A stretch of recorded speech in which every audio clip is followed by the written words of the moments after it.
Hello, I'm Di-Fanteria. Every army has them. The men who know where you're going before the orders arrive. The men who know why you've stopped.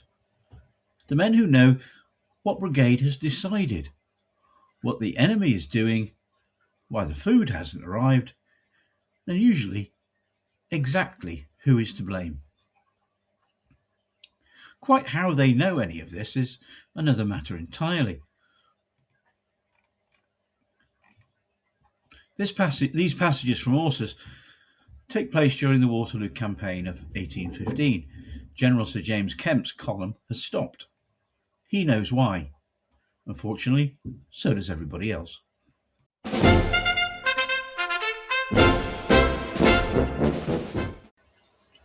Kemp heard it before he saw it. Behind them, the column slowed, and its sound changed as 2,000 men halted and waited. He turned in the saddle. An ammunition wagon had lost a wheel where the road surface dropped into softer ground. The engineers were already up, moving the timber. It would take 20 minutes, maybe longer. From the ranks behind him, amongst those with access to information the general was unaware of, it was declared that the road to Brussels was solidly blocked by civilian carts. Another keeper of the truth said it wasn't carts, but refugees, thousands of them, moving north with everything they could carry. A third voice of wisdom said the Prussians were supposed to be at Sombref, but nobody had seen them. The talk drifted forward in fragments, just as information moved through infantry columns when nobody had reliable orders, and everyone had heard something different. Captain George Everett rode up on his other side a few minutes later, falling into place without effort, as the three of them always found their way back to the same formation without arranging it. Quatre bras, Everett said. It wasn't a question. Most likely, Kemp said, his eyes fixed on the road. Tomorrow, if the French move tonight. They'll move tonight. Grenou said, the crossroads matter more to them than the ridge. They'll want it before we're properly set. Kemp nodded. That morning, he'd reviewed the map. More of a rough sketch than a precise chart. It was a simple drawing copied from a Dutch survey made before the last war. But the roads it showed no longer matched the current layout. The crossroads at Quatre Bras lay at the junction of the Brussels road and the route south towards Charleroi. Whoever held it controlled movement between the two wings of the Allied army. The French would understand this as clearly as Wellington did. The engineers had the wheel back on. Kemp could hear the wagon creak as it rolled forward, the axle protesting under the weight of powder kegs and shot. The column began moving again. Another rider appeared, this one from the forward companies. He pulled up sharply, his horse's flanks heaving. Sir, Captain Morris reports that some of the Dutch-Belgian infantry are withdrawing northward from advanced positions. They're not under fire, they're just pulling back. Kemp absorbed this without a visible reaction. How many? 2 battalions, maybe more. He couldn't get a clear count. Did they give a reason? No, sir. Their officers wouldn't speak to ours. Kemp dismissed him with a nod, and the rider moved off. Grenou and Everett said nothing, but the silence carried weight. The Dutch-Belgian units have been unreliable since the campaign began. Some held, some didn't. Nobody knew which it was until the moment arrived, and then by then it was generally too late to adjust.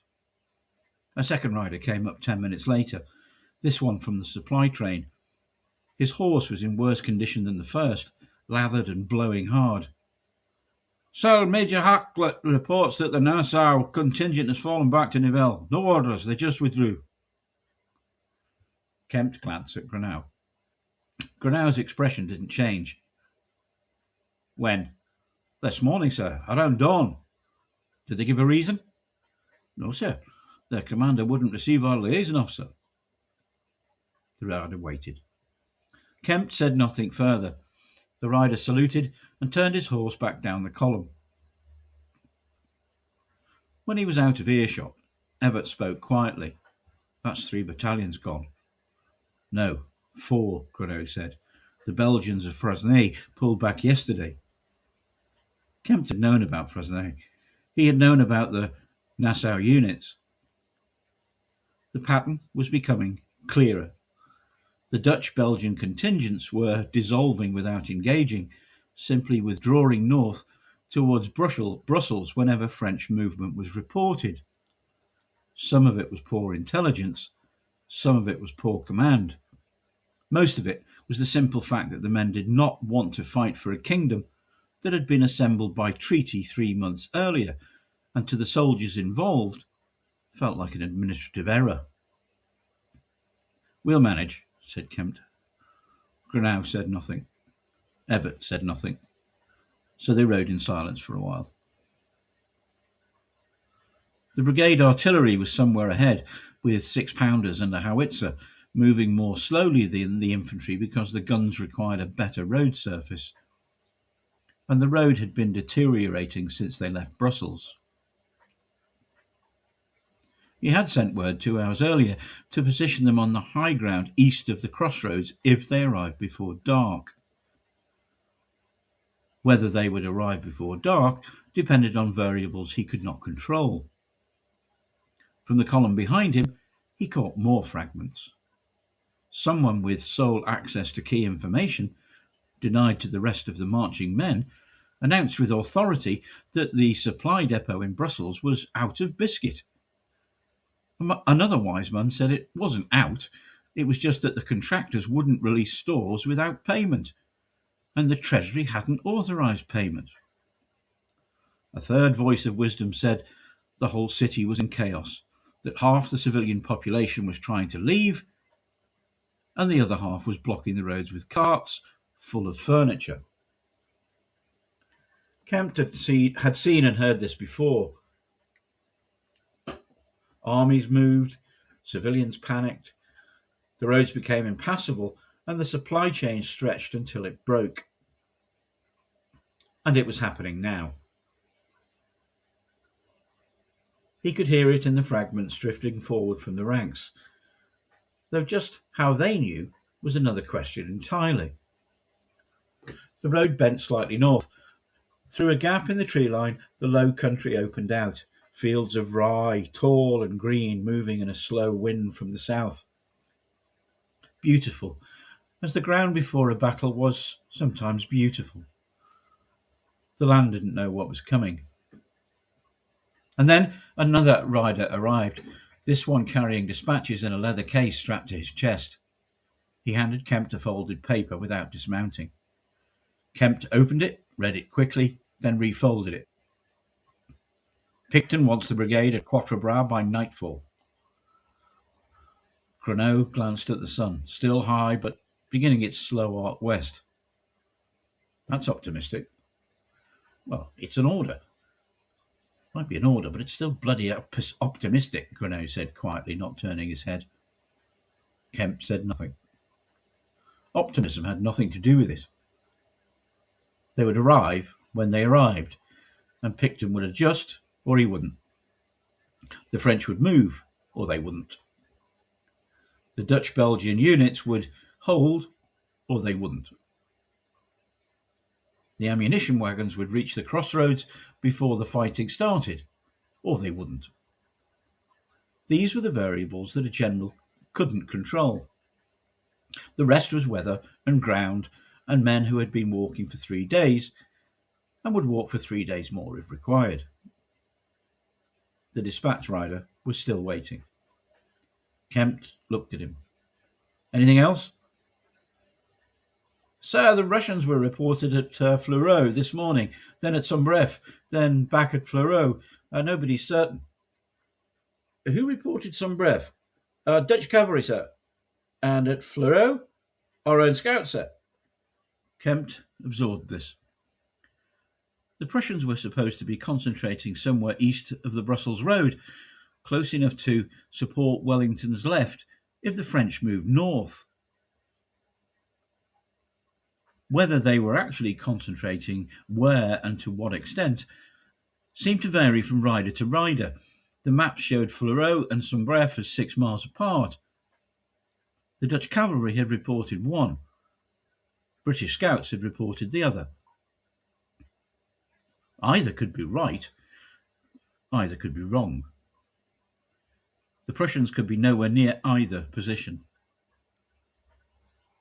And there was no way to know until contact was made, and by then the dispositions would have changed again.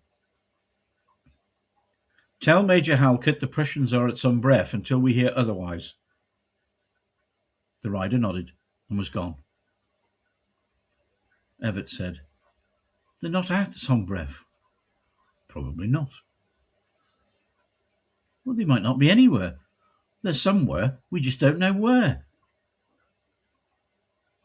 A fifth rider appeared before the words had settled, coming hard from the south, his horse foaming, flecked and blowing. He pulled up without ceremony. Sir, Captain Mercer reports French cavalry moving north through Fresnay, 2 squadrons light horse, advancing on the crossroads. Kempt turned toward him. Before he could respond, a 6th rider came up from the opposite direction, this one from the supply column, his mount in better condition, but the man himself looking harried. Sir, Quartermaster Lawrence reports that the road through Fresnay is clear. No French movement. He's moving the ammunition reserve forward right now. The 2 riders looked at each other. Neither spoke. Kempt felt something shift in his chest. Not alarm exactly. More like a recognition. He had managed contradictory intelligence before. Outdated reports, poor reconnaissance, and the usual friction of a campaign. This was different. Both riders had left their positions within the hour. Both were reporting the same ground. Both were certain. When did Captain Mercer send you? Kempt asked the first rider. 30 minutes ago, sir, maybe less. And Lawrence? 20 minutes, sir, said the second rider. Kempt looked at Grenault. Grenault's expression hadn't changed, but his eyes had. They both understood. The system had become too large. Too many units, too many roads, too many sources of information arriving faster than they could be reconciled. Pattern reading requires patterns. What he was looking at now wasn't a pattern. It was noise at scale. He had spent many years learning to read the ground, the weather, the movement of men and horses, and the friction between what orders said and what the terrain allowed. All of it had worked because the variables, however numerous, remained controllable. An experienced officer could manage them, compare them, and adjust. Not anymore. Tell Captain Mercer to hold position and send confirmation, Kempt said to the first rider. Tell Lawrence to halt the ammunition column until we have a better intelligence. Both riders departed. Everett said nothing. Grenault said nothing. The silence carried a weight that hadn't been there before. They're somewhere, Kempt said again, quieter this time. We just don't know where. Well, that's fucking profound, said Everett without looking at Kempt. This was the kind of conversation they had, not quite about strategy exactly, more like the quiet comparison of pattern against pattern, the accumulated weight of having watched armies move across the ground for longer than any of them had acknowledged. They read battles just like other men read weather, not with certainty, but with a familiarity that went beyond training. Kempt's mare pulled left again. He let her drift briefly, then brought her back. She was tired. They were all tired. The brigade had been moving for 3 days with minimal rest. Movement that wore down horses faster than men, because horses couldn't understand why they were being pushed The men, at least, had the illusion of purpose to sustain them. He had seen 2 animals go lame that morning. The farriers had pulled them from the column and sent them back with the supply train. There were no remounts. There would be no remounts until after the battle, assuming there was an after. The supply train itself was falling further behind. Kempt had received word an hour earlier that the wagons were stretched across 8 miles of road, moving at half the speed of the infantry because civilian traffic kept forcing them onto softer ground, where the wheels sank and the horses couldn't pull them out. The quartermasters were doing what they could. It wasn't enough. It was never enough. Armies required food, ammunition, medical supplies, and replacement equipment, all of which had to move along the same roads as the infantry. When the roads were filled with refugees, those roads stopped being roads and became obstacles. From the ranks, a knower of things unknown said the French had taken Charleroi. A cohort in insight said they hadn't taken it, they'd just passed through it. A third voice, wiser than the other 2, said it didn't matter because Charleroi was 20 miles south and the French could be anywhere between there and here. An older authoritative voice said that speculation was a waste of rations and that he, the third voice, should shut his fucking cake hole or he would be ramming a cartridge box down his fucking gullet. Or words to that effect. Kemp smiled in agreement with the older voice. Once more a rider appeared, this one from the rear of the column. He looked exhausted. His horse looked worse. "Sir, Colonel Halkett reports the road behind us is blocked. Civilian carts. He's trying to clear it, but the locals won't move." Kemp turned in the saddle and looked back down the column. He couldn't see the blockage from here, but he could imagine it. Farmers with carts full of household goods, families with children, people who had heard the French were coming and had decided that anywhere north was better than anywhere south. They would be blocking the road because they didn't understand that armies needed roads more than refugees did. Or they understood and didn't care. Either way, the result was the same. Tell Colonel Hackett to route the column through the fields if he has to. We can't wait." The rider nodded and turned back. Kemp watched him go. The horse was limping slightly. The poor thing wouldn't last another day. If it goes badly tomorrow. It won't. If it does. Kemp considered this. Then we regroup. We've regrouped before. Granau accepted this without comment. Ebbett said nothing. The 3 of them rode on, the road unspooling ahead of them into the green Flemish afternoon, the horses moving steadily, the army moving around them, and somewhere to the south, though none of them could hear it yet, the French were beginning to move. Behind them, the column stretched back nearly 2 miles, infantry and wagons and artillery and all the machinery of an army that was still functional, but only just. The roads were failing. The supply chain was stretched. The Dutch-Belgian units were dissolving. The maps were wrong, and the intelligence was contradictory. The horses were exhausted, and the men were tired. Brussels was in chaos. The Prussians were somewhere, maybe, if the reports were accurate, which they probably weren't. But discipline and morale were holding. The officers were managing, the men were marching. The system looked functional because it was designed to look functional, even when it was barely holding together. Kempt had seen this before across more campaigns than he'd cared to count. Armies didn't collapse all at once. They frayed at the edges first, and now the edges were fraying. Whether the centre would hold depended on variables he could not control. The mare pulled left again. Kemp let her, briefly, then brought her back.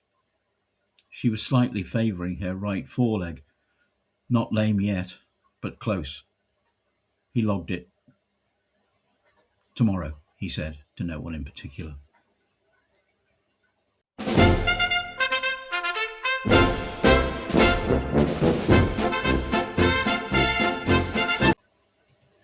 Afterthought.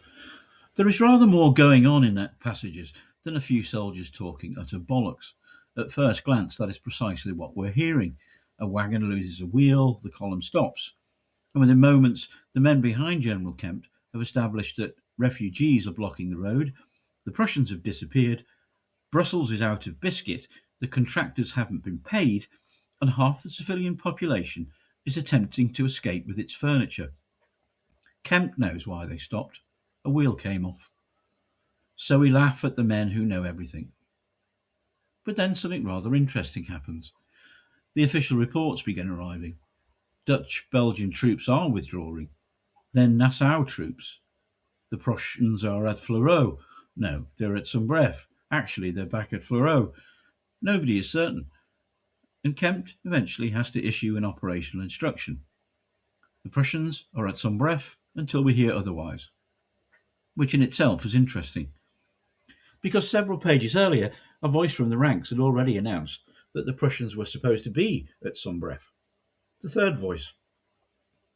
Then two riders arrive. Both have left their positions within the hour. Both are reporting the same ground. Both are certain. Captain Mercer reports French cavalry advancing through Frasnier. Quartermaster Lawrence reports no French movement, road clear. And suddenly the difference between official intelligence and the rumour mill at the back of the column begins to look rather less comfortable. Kemp identifies the problem. There's too many units, there's too many roads, too many sources of information arriving faster than they can be reconciled. It's noise at scale. And that is where these fictional passages touch something very real. Sir John Kincaid of the 95th Rifles described precisely this sort of informational chaos during the Peninsular War. Before the Battle of Salamanca in 1812, Kincaid and his men were waiting to discover whether Wellington intended to fight or withdraw. One passing officer announced that he had heard the order to attack. Another passed shortly afterwards and announced with equal confidence that the order was to retreat. Kincaid described the troops as being trapped in a torturing state of suspense created by contradictory reports. Attack, retreat, both apparently authoritative. And these weren't two privates gossiping around a cooking fire. They were officers. The informational disease didn't belong to the ranks. It belonged to armies. Captain Cavalier Mercer gives us an even better example from the Waterloo campaign itself. On his way towards the fighting at Quatre Bras, Mercer encountered wounded men and others coming back from the battlefield. He asked what was happening. The answer was catastrophic. Everything was lost. The British were destroyed. The army was routed. Then Mercer encountered a wounded Gordon Highlander of the 92nd. He asked him the same question. The Highlander told him, in rather more soldierly language, that it was all a damned lie. The fighting was terrible. His own regiment had suffered badly. But the army had not been destroyed. Think about what has happened. The first soldiers weren't necessarily lying. They had seen something real. Casualties, confusion, men moving backwards. Perhaps units in difficulty. Their mistake was turning a local observation into a general conclusion. What I can see is catastrophic. Therefore, everything is catastrophic. That is an information problem with which we remain remarkably familiar. Because nobody standing on a Napoleonic battlefield could see the map. We can. 200 years later, we look down upon Waterloo and see neat coloured rectangles. Kempt, Pack, Delon, Ney, Wellington. Blucher. The man standing in a rye field in 1815 had no such privilege. A ridge could hide thousands of men. Smoke obscured movement. Noise travelled strangely. Orders moved at the speed of a horse. Reports became outdated while the messenger was still delivering them. And wounded soldiers moving backwards could possess more information about one tiny portion of a battle than an officer half a mile away. So people did what human beings have always done. They collected fragments, compared them, interpreted them, and constructed a story that explained what was happening. Sometimes they were right. Sometimes they were spectacularly wrong. And sometimes the information began accurately, but changed as it travelled. Which brings us to one of the greatest pieces of military folklore. Send reinforcements, we are going to advance. After being passed from man to man, the message supposedly emerges at the other end as, send 3 and 4pence, we're going to a dance. There is no convincing evidence that this actually happened on a First World War battlefield. Versions of the joke were already circulating in 1914, but that's almost beside the point. Good folklore survives because people recognise the truth inside it. Many British children subsequently knew the same phenomenon as Chinese whispers. Elsewhere, particularly in America, it became the telephone game. One person whispers a message, the next repeats what they think they heard, the next does the same, and eventually something perfectly sensible becomes magnificent nonsense. But that isn't quite what happens behind Kempt. There, the words don't necessarily change. The certainty does. Consider, I think the Prussians are moving, becomes someone says the Prussians are moving, then they've heard the Prussians are moving. Then Brigade says the Prussians are moving. And finally, the Prussians are definitely coming. The information has acquired something during the journey. Authority. The source has been upgraded. Uncertainty has disappeared. Eventually nobody remembers who said it first. We might call that authority inflation, and armies have developed wonderfully colourful expressions for the unofficial networks through which such information travels. There is, of course, the barrackroom lawyer. Strictly speaking, he is a slightly different creature. Traditionally, he isn't the man who knows where the enemy is. He knows the regulations. He knows what punishment can be awarded. He knows what you're entitled to. And he knows precisely why the sergeant major is wrong. And he has probably begun more sentences with, actually, Sergeant Major, than is conducive to a peaceful military career, or an afternoon running around with a bucket. German military language gave us Latrinenparole, the unofficial information and rumour circulating outside the formal chain of command. The Royal Navy gave us scuttlebutt.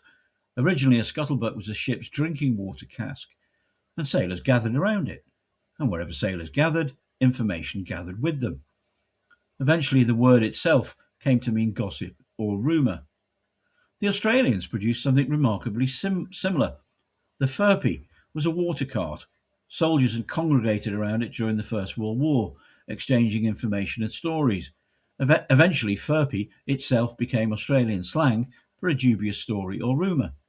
Different army, different hemisphere, same bloody soldier. Put enough servicemen around a water supply, and apparently one of them will eventually explain what headquarters is really planning. And then there is the grapevine.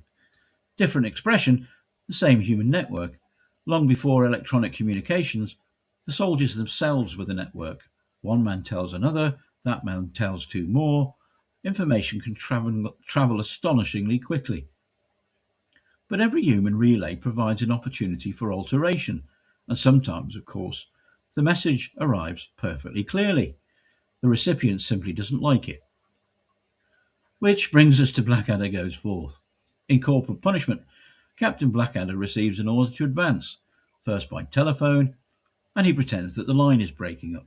Then by telegram, he discovers a spelling mistake, and declares that the order cannot be intended for him. Finally, the message arrives by a plump-breasted pigeon, which he promptly shoots and then eats. The joke works because there is nothing actually wrong with the information. Blackadder understands it perfectly. He is deliberately making the communication system fail because he knows exactly what the message means. So now we have three different military information problems. Sometimes no information arrives and people fill the vacuum themselves. Sometimes accurate information travels but changes during transmission. And sometimes the message arrives perfectly clearly and everybody desperately wishes it hadn't.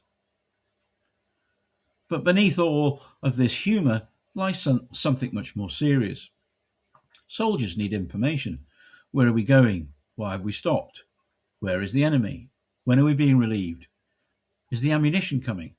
Is food coming? Are the Prussians coming? Uncertainty creates anxiety. Human beings dislike informational vacuums, so we tend to fill them.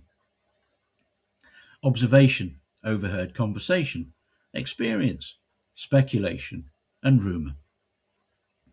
All are combined into something resembling a coherent picture. And here is the awkward part. Sometimes the unofficial network gets it right. The wagon driver really has just come from headquarters. Someone genuinely did hear the brigade major talking. A wounded man really has just come from the fighting. And occasionally the bloke who knows a bloke who knows another bloke actually does know something, which gives enormous credibility to the next 20 things he tells you that are complete and utter bollocks. And that brings us back to our third voice. At the beginning of the reading, he says the Prussians are supposed to be at Sombref. Later, officials' reports say exactly that. Then he tells us Brussels is in chaos and civilian carts are blocking the roads. Later, an official rider arrives. The road is blocked.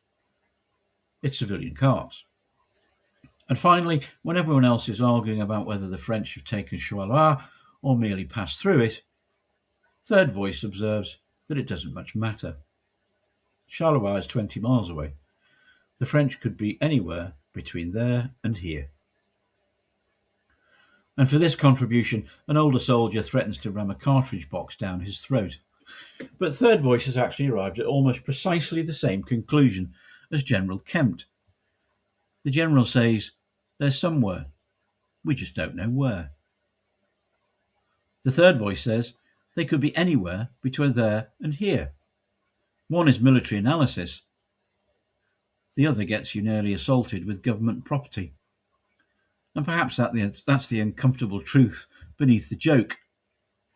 The unofficial soldier network and formal military intelligence are completely different activities. Both begin with fragments. Both evaluate sources. Both try to identify patterns. Both attempt to turn incomplete information into an understanding of what is happening. And both can be wrong. Professional intelligence tries to distinguish between confirmed, probable, possible, unconfirmed. The military grapevine traditionally employs a rather simpler classification. It's definitely happening. But Kempt understands something the men know. The men who know everything do not. Responsibility teaches uncertainty. The more information he receives, the less certain the picture becomes. French cavalry are there. French cavalry aren't there. The Prussians are at Fleurus. The Prussians are at Sombref. The road is clear. The road is blocked. The army's information system is functioning. Indeed, it is functioning almost too well. Reports are arriving faster than Kempt can reconcile them. It's noise at scale. And that expression may even be more relevant today than it was in 1815. Sometimes soldiers dispense with euphemism altogether.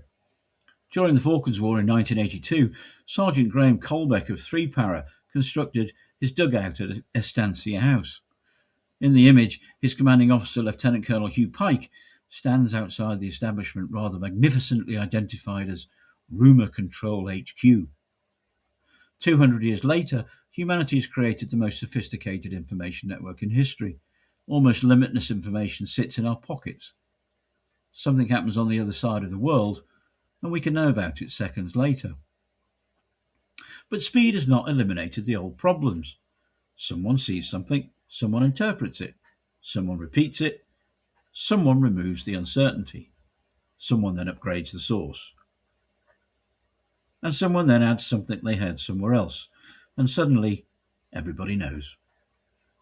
In 1815, the rumour might have reached the rear of Kemp's 2-mile column before the engineers finished replacing the wheel. Today it could reach several million people before they'd taken the broken one off. And somewhere among those millions, third voice is still there. He knows where the Prussians are. He knows where the French are. He knows why the supplies haven't arrived. He also knows what headquarters is really planning. The difference is that he no longer has to march 2 miles down an infantry column to tell everybody, because he's got Wi-Fi. Armies have always contained men who know everything. The internet merely gave them better communications. Until next time, I'm Di-Fanteria, and this is ORSUS.